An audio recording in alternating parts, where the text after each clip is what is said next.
welcome to the Wildcat Chat. I'm Levi Adams with... Dynasty. S8, coming to the top, Dynasty. She's Australian. I am. Most of the time. Most of the time. Just wait for it. March Madness started this week with students and staff filling out their brackets. The heavy favorites, according to freshmen Cooper Fowler and sophomore Forrest Parker, include UCLA, KU, North Carolina, Arizona, and Gonzaga. What about you, Levi? Who are you picking to go all the way? KU. Why? Frank Mason. Frank Mason. There it is, folks. That's all you need to know. He's the only one you need to win. Only one you need. Yep, he's the only one that can win it. He's a champion. Well, we'll have to keep our eye on it to see if that pays off for you. Keep up to date with the latest scores and highlights on the ESPN app on any mobile device. The next hottest event coming up is a masquerade prom on April 1st. No fooling. Ballots are out and there looks to be a 4-horse race coming down to the wire amongst the following candidates: Abby Mankey, Michaela Ruff, Kylie McCardle, and McKenna Hayes. Their future king could be Dakota Mata, Nate Jacobs, Braden Andrews, or Tim Kimboy. Either way, it sounds like everyone who's anyone is going to be there, but you have to buy your tickets first. They're $15 and you can buy them in room 229 before school or during seminar. When we return from spring break, you can also purchase them in the lunchroom during lunchtime. I know. Spirit days have been posted and are as follows: Monday, pajama; Tuesday, tourist; Wednesday, neon; Thursday, favorite sports team; and Friday, patriotic.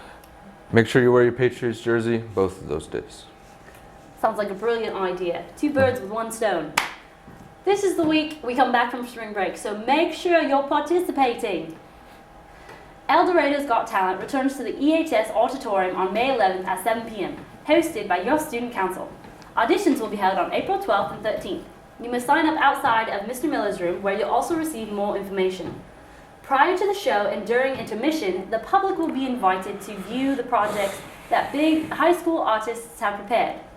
Last year's show was a huge success, with 45 artists displaying their creations, 13 performers, and a band with no name winning the prize. Literally, their name was a band with no name. State competition for DECA wrapped up last week, with 7 kids from EHS qualifying to the national competition in Anaheim, California in April. Congratulations to Trevor Burnett, Nate Rhodes, Grace Myers, Sydney Hopper, Jaron Kaler, Andrew Tipton, and Brock Harvey.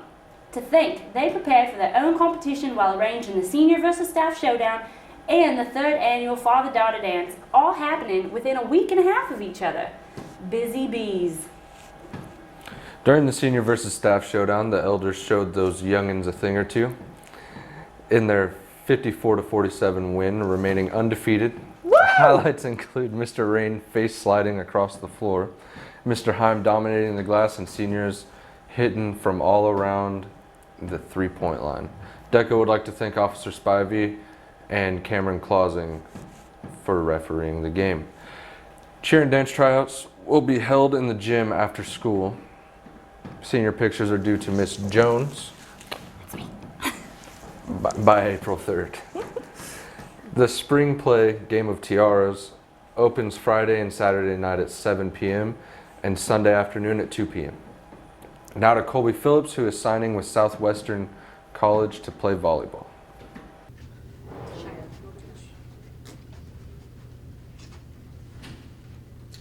I'm here with Kobe Phillips, who just signed with Southwestern. Why did you pick Southwestern? I really liked the community and the coaching staff, and just the girls on the team are very kind and welcoming. So I just liked everything about it. Now let's see what's happening with Easton White in the news and views. Hello and welcome back to the News and Views. Our first story takes us to Russia's Tuva Republic, where a 4-year-old girl did the impossible.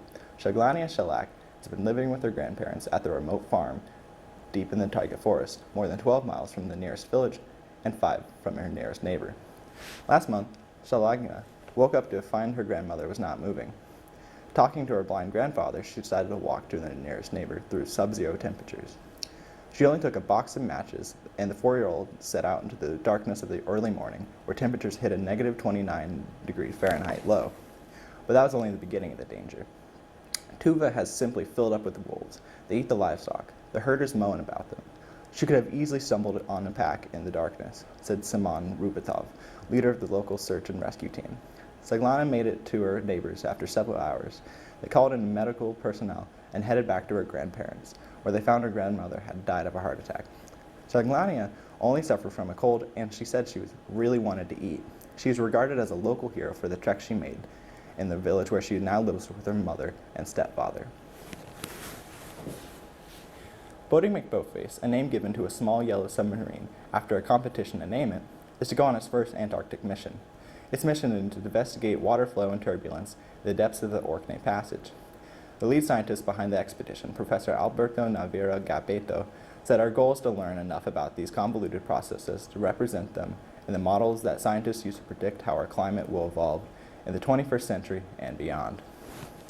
National Oceanography Center, which developed the fleet of marine robots, also created a cartoon likeness of Bodhi to help tell the story of the ocean exploration to children. A full-size inflatable will travel to events across the country. Now we head to Hawaii, where a federal judge has blocked Donald Trump's revised travel ban hours before it's supposed to go into effect. Judge Derek Watson issued a nationwide temporary restraining order on the travel ban, which would have affected 6 Muslim-majority countries and suspended U.S. refugee resettlement. Throughout the day, state lawyers argued that the order was unconstitutional and would hurt the state's economy, educational, and religious institutions. Based upon the current record available, however, the court cannot find the actions taken during the interval between the last revoked executive order and the new executive order to be genuine changes in constitutionality, significant changes. I messed up that word. Can I do the last part? I just can't say constitutionally. Constitutionally. Okay.